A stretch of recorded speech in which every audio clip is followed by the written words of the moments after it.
Yo, welcome back to another video. It's your boy Corey the Man. We back in it. We ready to get this one started, so let's go. We got WWE 2K24. Is it worth it? Watch before you buy. I've already bought the game and I like it.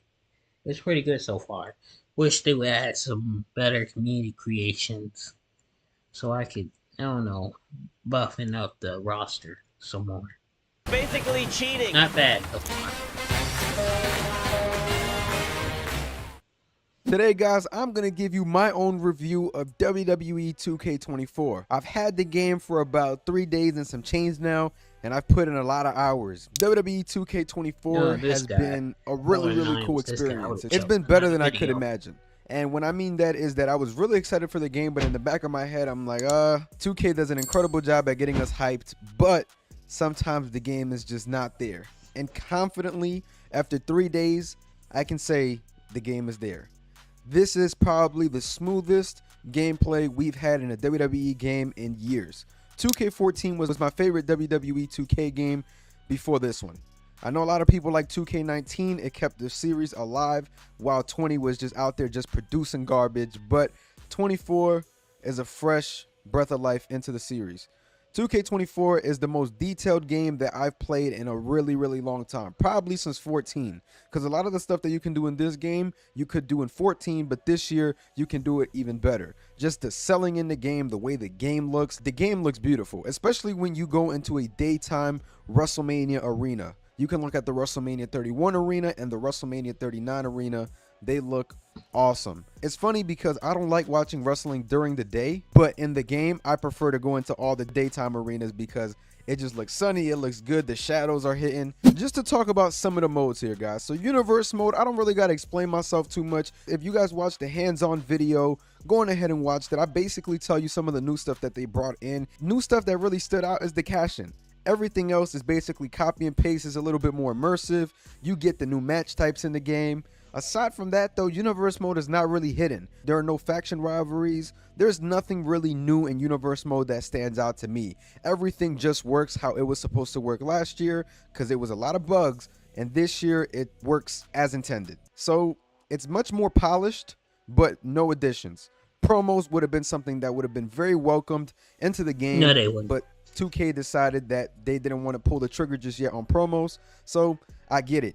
If I'm being honest, if they're going to do promos how they did in 2K19, I personally could just wait because 2K19 promos were very generic. If you can allow us to just give us a promo option, you guys already have the microphone in the game. Just let me type in what I want to type in.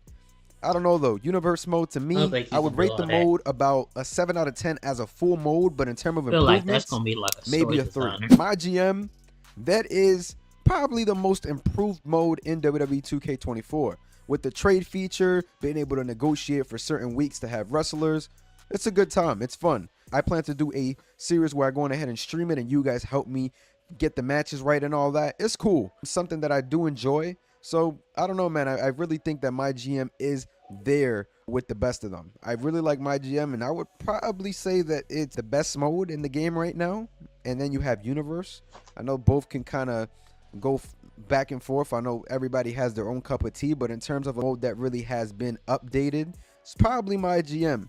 And you guys can go on ahead and watch my videos on previous my GM as well, because I talk about it. I give you guys all the details that they drop. I think my video lived up to it when I said my GM may take over the game as the best mode. I think that mode has a lot of replayability and showcase. Man, oh man.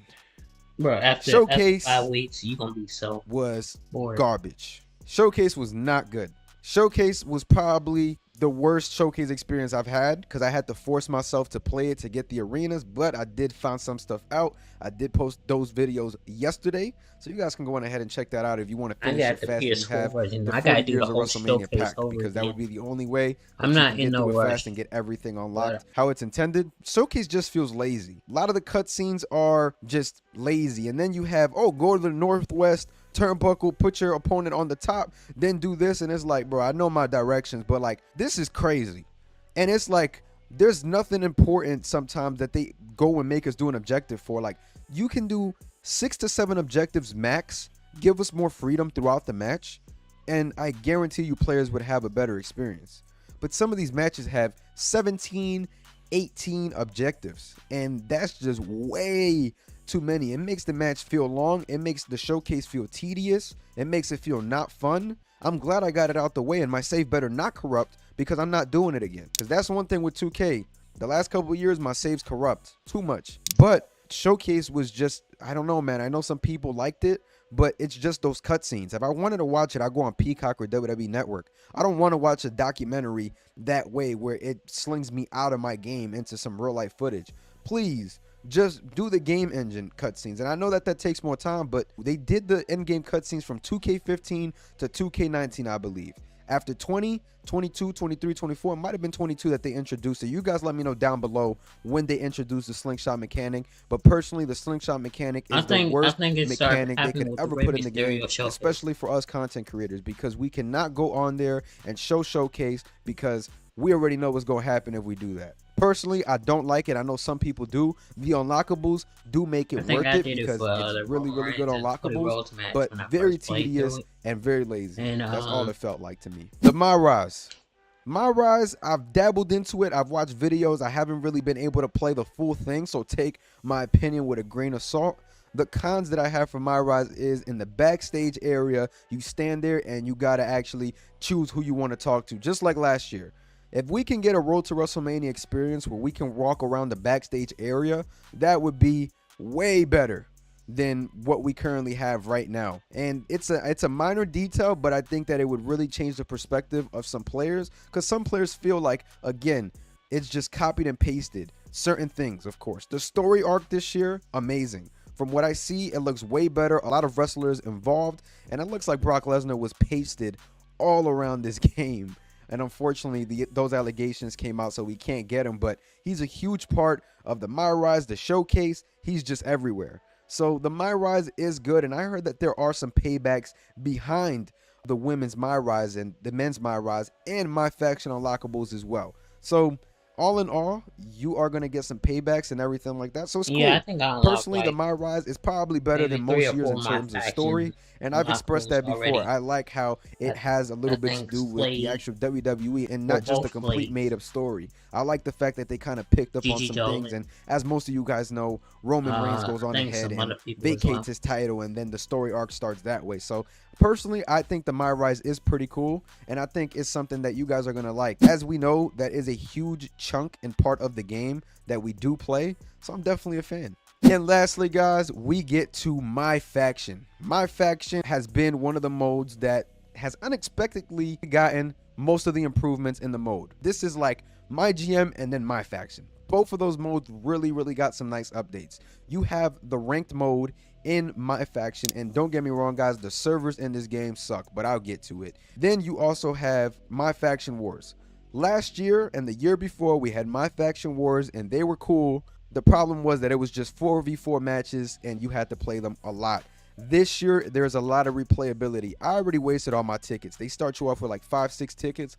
I already wasted it. You guys can check my Faction roster right here. Personally, I love it. It gives me some replayability, something to do, especially when I'm streaming and I want to talk to chat. This is what I play. This is my mode to kill time, talk to y'all. And it's easy. You know what I'm saying? There's nothing that you're going to be there like sweating. There is a mode called Proving Grounds that you do got to play on Legend to unlock a lot of the cards. And they actually reward you with really good rewards down the line. And that one is the one that's a little bit tougher. But My Faction Wars got me John Cena, got me The Rock, got me Trish Stratus. There's just some dope stuff going on in that mode. I think you guys should definitely give it a shot. I haven't spent no money. And then you have the Persona cards like Seth Rollins, Cody Rhodes, John Cena, Hulk Hogan, and 3 of those are action figures, and Seth Rollins is the Shield version. So for you guys that don't know, that is pretty much the My Faction part of the game. I think you guys should give it a shot. It's a good experience, at least to me so far. We'll see how long I can play it for, because I get tired sometimes of these things, but so far I'm really enjoying My Faction. All in all, I'm gonna give this game an 8 out of 10, and the reason why is because I don't feel like seeing him anymore.